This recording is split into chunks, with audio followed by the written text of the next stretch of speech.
Hi, this lecture is about the operating system.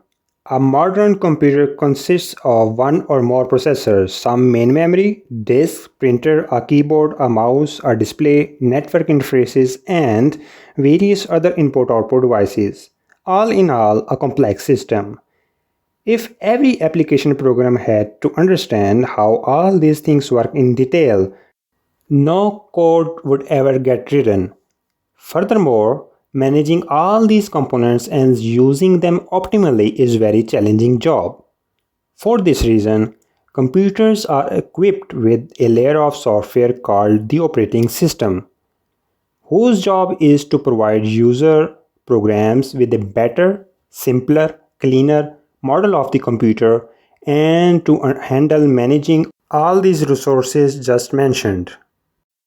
What is operating system? The software that supports a computer's basic functions such as scheduling tasks, executing applications, and controlling peripherals. Or, an operating system is a system software that manages computer hardware, software resources, and provides common services for computer programs. Time sharing operating systems schedule tasks for efficient use of the system and may also include accounting software for cost allocation of processor time, mass storage, printing, and other resources. For hardware functions such as input and output and memory allocation, the operating system acts as an intermediate between programs and the computer hardware. Although the application code is usually executed directly by the hardware and frequently makes system calls to an OS function or is interrupted by it, operating systems are found on many devices that contain a computer, from cellular phone and video games consoles to web servers and supercomputers. Types of operating systems. Few types of operating systems are listed below: single tasking and multitasking, single and multi-user, distributed, templated, embedded operating systems, real-time operating systems, and library operating systems. Let's discuss these operating systems one by one. Single tasking and multitasking operating system. A single tasking operating system can only run one program at a time, while a multitasking operating system allows more than one program to be running in concurrency. This is achieved by time sharing, where the available processor time is divided between multiple processes. These processes are each interrupted repeatedly in time slices by a task scheduling subsystem of the operating system. Multitasking may be characterized in primitive and cooperative types. In primitive multitasking, the operating system slices the CPU time and dedicates a slot to each of the programs.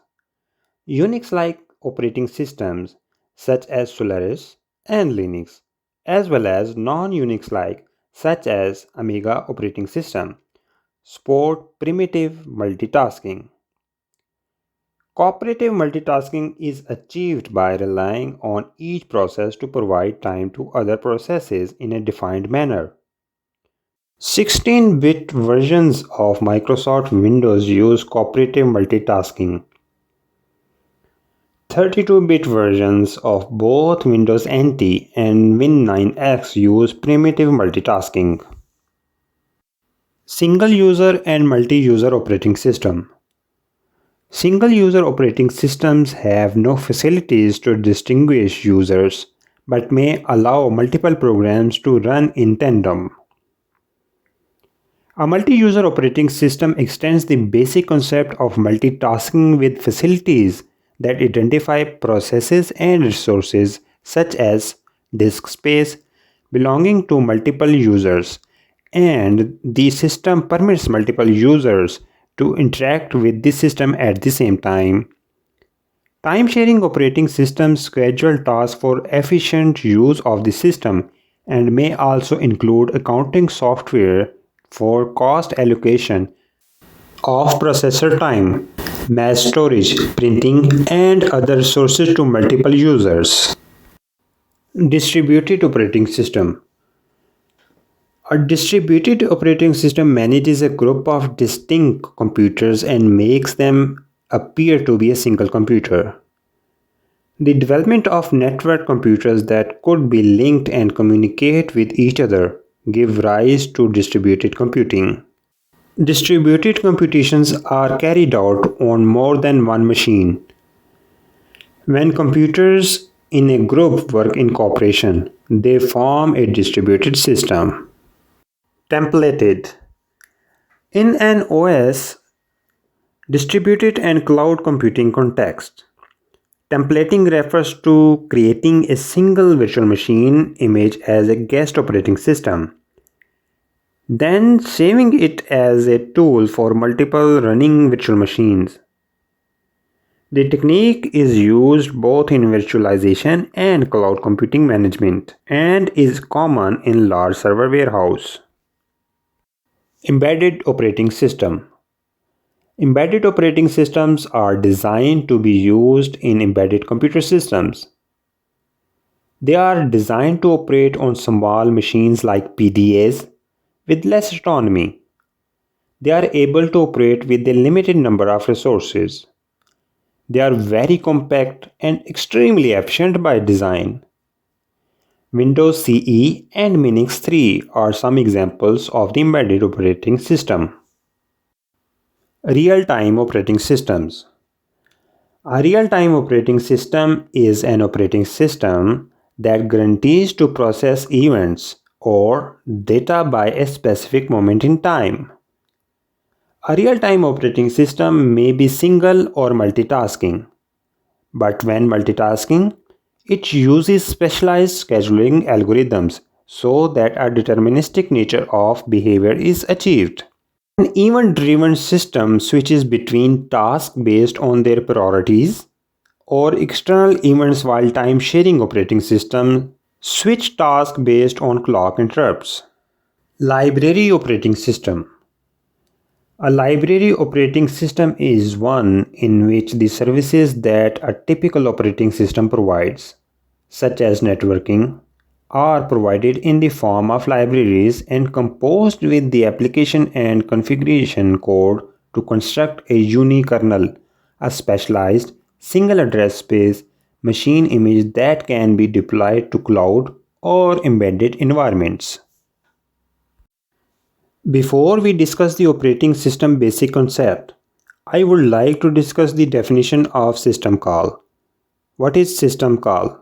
In computing, a system call is the programmatic way in which a computer program requests a service from the kernel of the operating system it is executed on. This may include hardware-related services, creation and execution of new processes, and communication with integral kernel services such as process scheduling. System calls provide an essential interface between a process and the operating system. Most operating systems provide certain basic concepts and abstractions such as processes, address spaces, and files that are central to understand them. In the following section, we will look at some of the basic concepts ever so briefly.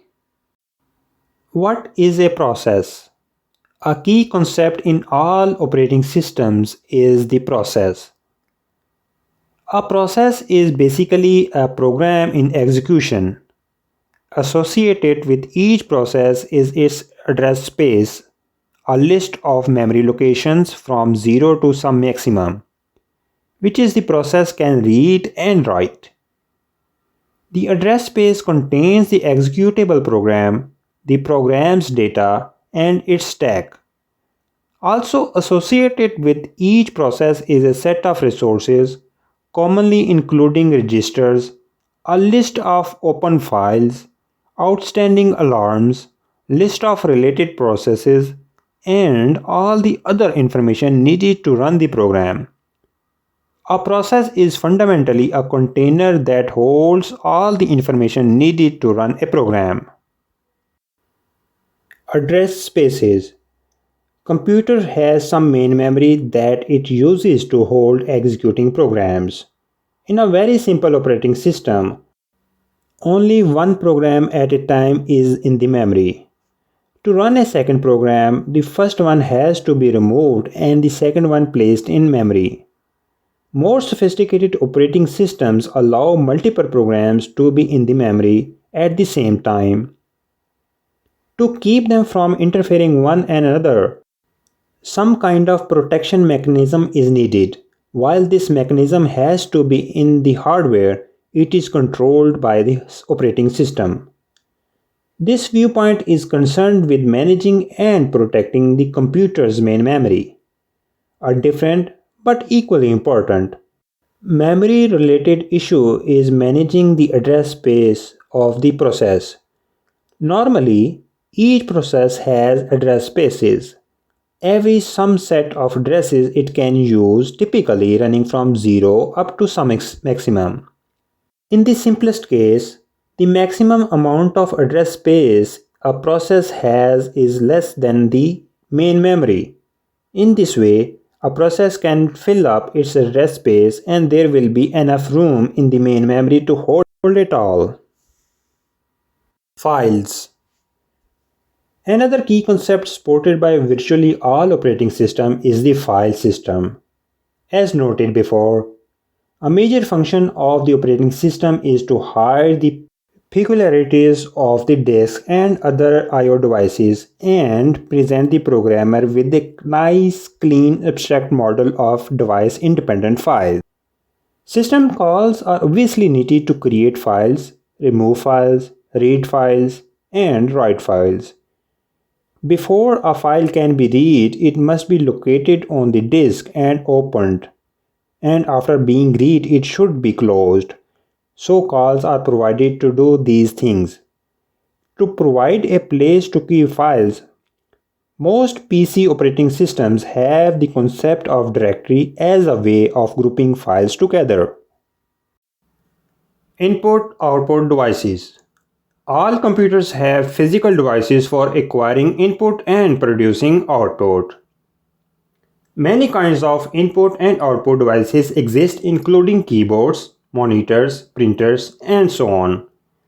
It is up to the operating system to manage these devices. As a result, every operating system has an I/O subsystem for managing its I/O devices. Some of the I/O software is device independent, that is, applies to many or all I/O devices equally well. Other parts of it, such as device drivers, are specific to particular I/O devices. Computers contain large amounts of information that users often want to protect and keep confidential. This information may include email, business plans, tax returns, and much more. It is up to the operating system to manage the system security so that the files, for example, are accessible only to authorized users. The shell. The shell is a program that takes commands from the keyboard and gives them to the operating system to perform. In the old days, it was the only user interface available on the Unix-like systems such as Linux. Nowadays, we have graphical user interface in addition to command line interface such as the shell. On most Linux systems, a program called bash acts as the shell program. Besides bash, there are other shell programs that can be installed on a Linux system. In this part of the lecture, we will discuss about the process and threads. Process. Each process provides the resources needed to execute a program. A process has a virtual address space, executable code, open handles to system objects, a security context, a unique process identifier, environment variable, a priority class minimum and maximum working set sizes, and at least one thread of execution. Each process is started with a single thread, often called the primary thread, but can create additional threads from any of its threads. Here is the question: what is a thread? A thread is an identity within a process that can be scheduled for execution. An executing instance of a program is called a process. Some operating systems use the term task to refer a program that is being executed. A process is always stored in the main memory, also termed as the primary memory or random access memory. Therefore, a process is termed as an active identity. It disappears if the machine is rebooted. Several processes may be associated with the same program. On a multiprocessor system, multiple processes can be executed in parallel. On a uniprocess system, though true parallelism is not achieved, a process scheduling algorithm is applied and the processor is scheduled to execute each process one at a time, yielding an illusion of concurrency. Example: executing multiple instances of the calculator program, each of the instances are termed as a process. Thread. A thread is an identity within a process that can be scheduled for execution. All threads of a process share its virtual address space and system resources. In addition, each thread maintains exception handlers, a scheduling priority, thread local storage, a unique thread identifier, and a set of the structures that system will use to save the thread context until it is scheduled. The thread context includes the thread set of machine register, the kernel stack, a thread environment block, and a user stack in the address space of the threads process. Threads can also have their own security context, which can be used for impersonating clients. What we need to remember about the thread is that a thread is a subset of the process. It is termed as a lightweight process since it is similar to a real process but executed within the context of a process and shares the same resources allotted to the process by the kernel.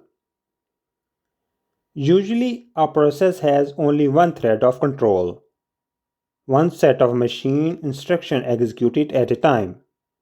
A process may also be made up of multiple threads of execution that executes instruction concurrently. Multiple threads of the control can exploit the true parallelism possible on multiprocessor systems. On a uniprocessor system, a thread scheduling algorithm is applied and the processor is scheduled to run each thread one at a time. All the threads running within a process shares the same address space, file descriptor, stack, and other process-related attributes. Since the threads of a process share the same memory, synchronizing this access to the shared data within the process gains unprecedented importance. What is kernel in operating system? Every operating system, whether it is Windows, Mac, Linux, or Android, has a core program called a kernel which acts as the boss for the whole system. It is the heart of the operating system. The kernel is nothing but a computer program which controls everything else. Anything that happens on the computer goes through it. In this part, we will discuss what is a kernel in operating system and different types of the kernel. What is a kernel in operating system? The kernel is the central module of an operating system. It is the part of the operating system that loads first and it remains in the memory. Because it stays in the memory, it is important for the kernel to be as small as possible while still providing all the essential services required by other parts of the operating system and applications. The kernel code is usually loaded into a protected area of the memory to prevent it from being overwritten by programs or other parts of the operating system. Typically, the kernel is responsible for memory management, process, task management, and disk management. The kernel connects the system hardware to the application software. Every operating system has a kernel. For example, the Linux kernel is used to numerous operating systems including Linux, FreeBSD, Android, and others.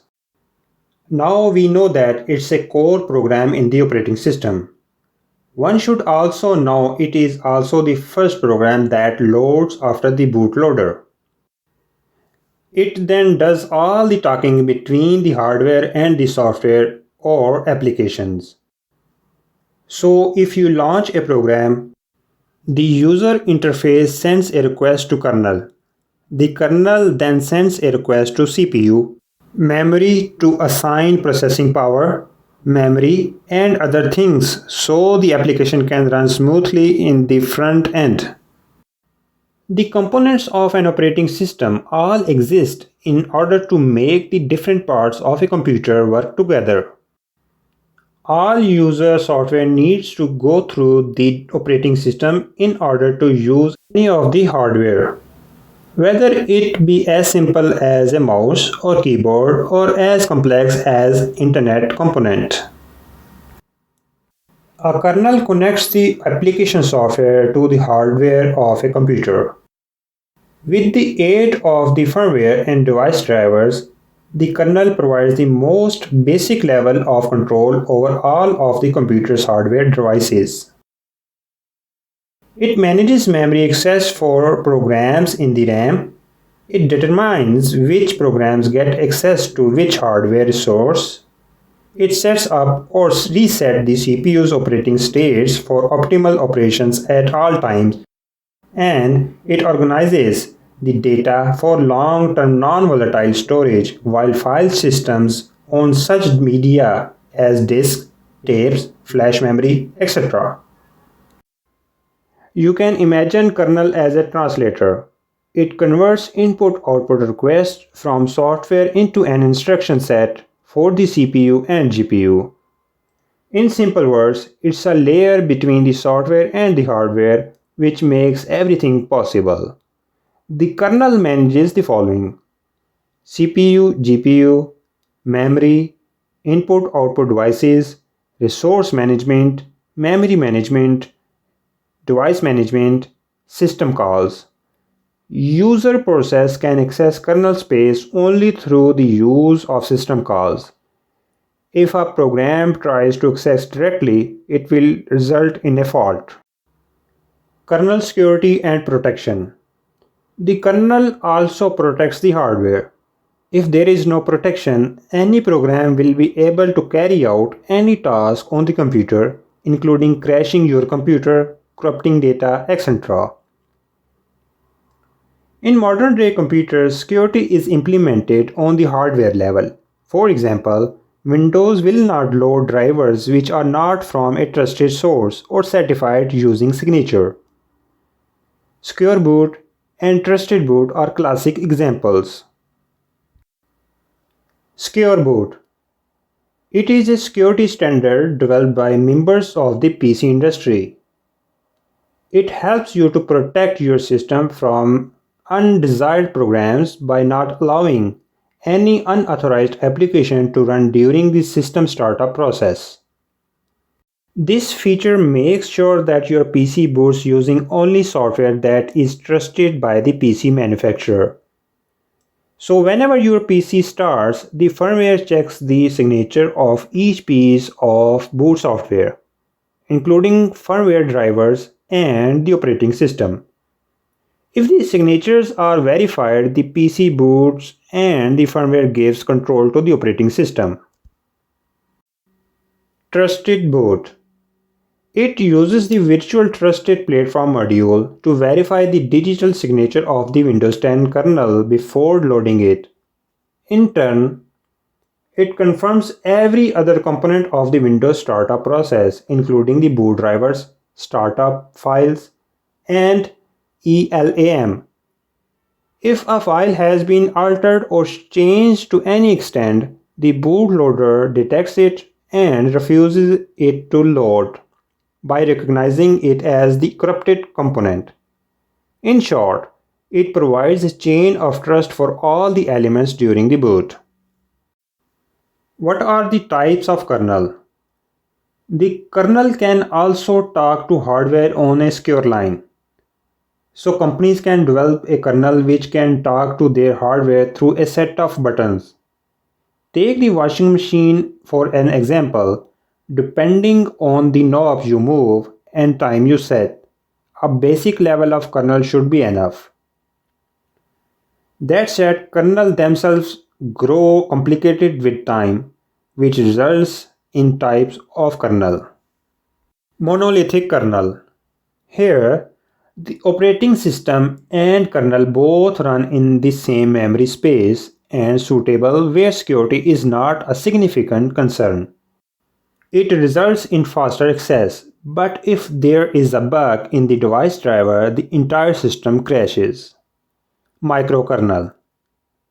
It's a stripped down version of monolithic kernel where the kernel itself can do most of the job done and there is no need for an extra GUI.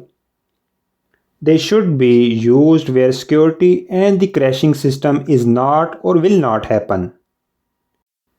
Hybrid kernel. This kernel is what we see most. Windows, Apple's Mac operating system. They are a mix of monolithic kernel and microkernel.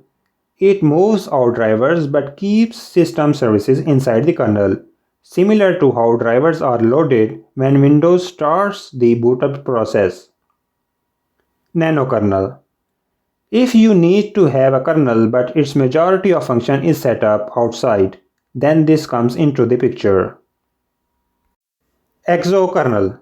This kernel only offers process protection and resource handling. However, it is mostly used when you are testing out an in-house project and you upgrade to a better kernel type. There is a lot more to a kernel than what we have talked about. As you dig deeper, the definition of kernel gets broader and more profound. Memory management. At the end of the lecture, we will discuss about the memory management. Among other things, a multi-programming operating system kernel must be responsible for managing all system memory which is currently in use by programs. This ensures that a program does not interfere with memory already in use by another program. Since program timeshare, each program must have independent access to memory. Cooperative memory management, used by many early operating systems, assumes that all the programs may voluntarily use the kernel's memory manager and do not exceed their allocated memory. This system of memory management is almost never seen anymore, since programs often contain bugs which can cause them to exceed their allocated memory. If a program fails, it may cause memory used by one or more other programs to be affected or overwritten. Viruses may purposefully alter another program's memory or may affect the operations of the operating system itself. With cooperative memory management, it takes only one misbehaved program to crash the system. Memory protection enables the kernel to limit a process access to the computer's memory. Various methods of memory protection exist, including memory segmentation and paging. All methods require some level of hardware support, such as the 80286 MMU, which does not exist in all computers.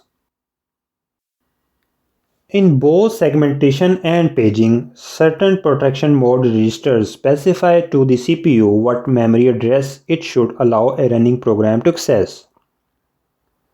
Attempts to access other addresses trigger an interrupt which causes the CPU to re-enter supervision mode, placing the kernel in charge.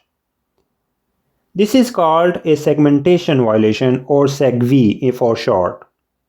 And since It is both difficult to assign a meaningful result to such an operation, and because it is usually a sign of misbehaved program, the kernel generally resorts the terminating the offending program and reports the error.